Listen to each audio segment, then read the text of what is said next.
Corporate networking, going to coffee or lunch with people you don't really know that well, or you might not even like. Well, I had three words that described it for me. I hated it with a passion. Today, I'm going to focus on active and passive networking, talk about some specific ways you can open those conversations, how to actually utilize them to build your network, and I'll have a couple of bonus tips at the end. So I'm Milan, and my channel focuses on tactical, usable activities for career management and growth and leadership that I've used over my 30-year career, sometimes multiple times, as well as I've helped others that I coach and mentor. But as I got more senior in my career, I realized that having a great network can really save you if you get caught in a layoff, or it can help you find a job or have one brought to you that you might not even have considered in the past. It's very exciting stuff. Now, the ultimate goal is really to build a relationship with networking. You want somebody to remember who you are and then get to know you as an individual, because that's the power of the network as you build it, is these are people that may think of you when opportunities come up, or that you can reach out to if you're impacted, say, by a layoff, that then they can consider your skill set, they know you and how you think in order to consider you for a role on their team. For active networking, one of the things that I suggest doing is really having a reason to go speak to that person. So as you get more senior, you realize that the people you want to spend time with, their time is valuable. And the more senior they are, the more valuable their time is. And my experience is that nobody will actually turn you down if you have a really good reason to do it. So my number one tip, I always have a competency or skill or an experience or issue I'm going through the workplace today as kind of the focal point of opening the conversation. Here's the example. I'm struggling with a project, and I happen to know that this person has probably worked a project like that. They're pretty senior. You may have observed them in the workplace, and you want their advice and help. It's a great way to break the ice. So what you can do is when you actually want to schedule coffee or lunch, here's a way to actually approach it. You can say, "Hey, Jim, I happen to notice that you're really good with this kind of work. I'm struggling with a certain situation I'm in right now, and I could really benefit from your experience. I was wondering if you wouldn't mind having coffee or lunch, this week, so I can kind of pick your brain about maybe a different perspective and way to approach the problem." And what I found is most people are actually quite willing to give you the benefit of their time. So for active networking, asking for kind of time for coffee or for lunch, it's really about having a good reason that they're going to spend the time with you. So that was really about a situation. You could use even a competency, which I've used in the past, which is to say, "Hey, I was working on this project, but I didn't really do a great job of negotiating between the two teams. I'd love to spend some time and get your perspective about how do you negotiate between teams? What are the things you consider? What are the pitfalls that you look out for? Love to spend a little bit of time and just kind of learn from you." And again, it builds your network, and it could also lead to mentoring, but the whole idea is that they get to know you. You talk about how you think about things. They get to know you over time. So that's really the active networking, is you are taking that step. Now let's turn it back around to passive networking. Passive networking is exactly as it sounds. It's passive. You're not actively doing something to go schedule meetings for the sole purpose of building your network. So passive networking is really about your reputation, who you are, that people learn about you as you go through your normal work experience, as you execute projects, you work with different teams. You're technically building a passive network.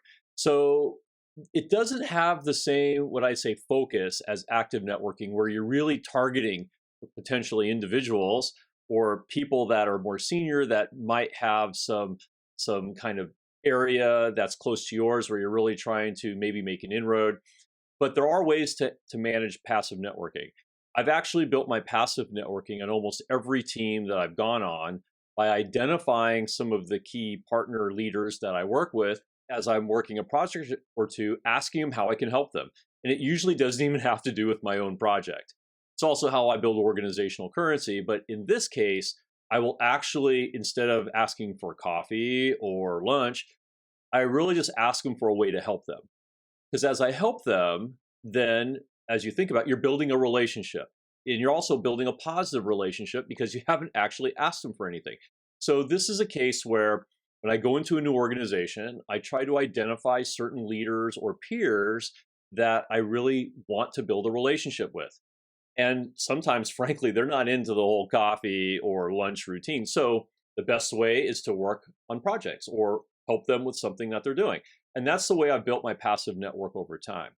So those are just some really, brief ideas on active and passive networking and some specific ways to actually ask for it or to approach it.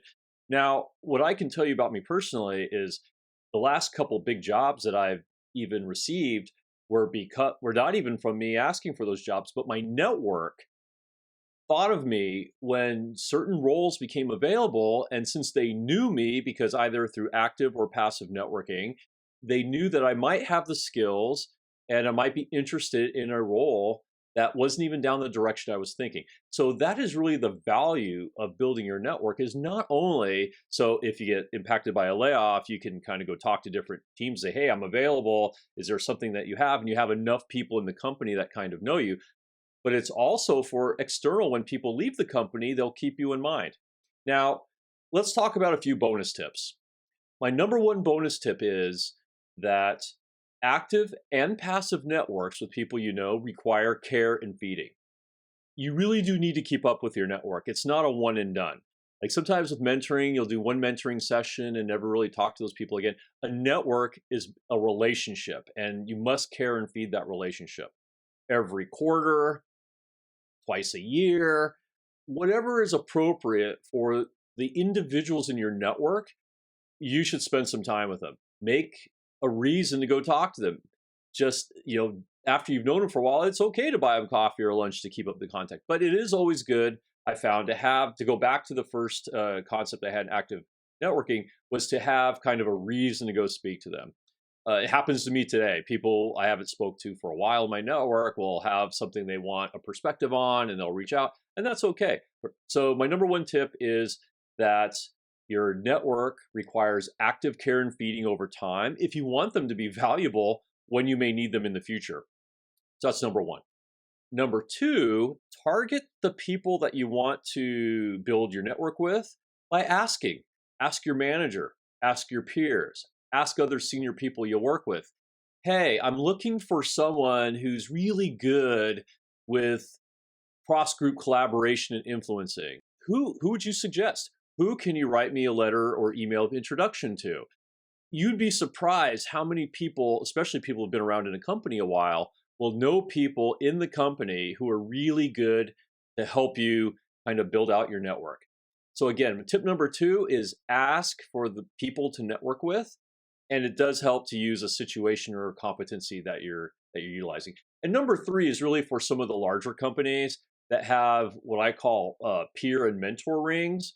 While you may sign up for those for peer mentoring or just for mentoring in general, they usually will hook you up pretty randomly with people across the company. And it's another great way to build a network, because again, I'll go back to the core concept, which is your network may open opportunities for you. They may approach you with opportunities later because they've taken time to get to know you, and they know your skills, they know how you think, and they know kind of your personality, and it could be a good fit. So I hope this helps. And again, networking is very important for everyone. And as much as I hated it when I first started out, I've come to embrace it to a certain degree, because, building relationships is how we get work done, not only for our current jobs, but it can also help us and grow our career and open up some exciting new avenues and opportunities for us. So if you enjoyed and got value out of the content, I'd appreciate it if you hit the like button and subscribe if you want to hear more content. And if you have any great networking ideas, feel free to put them in the comments. I know others would love to have the benefit of your experience as well. Thank you, and see you next time.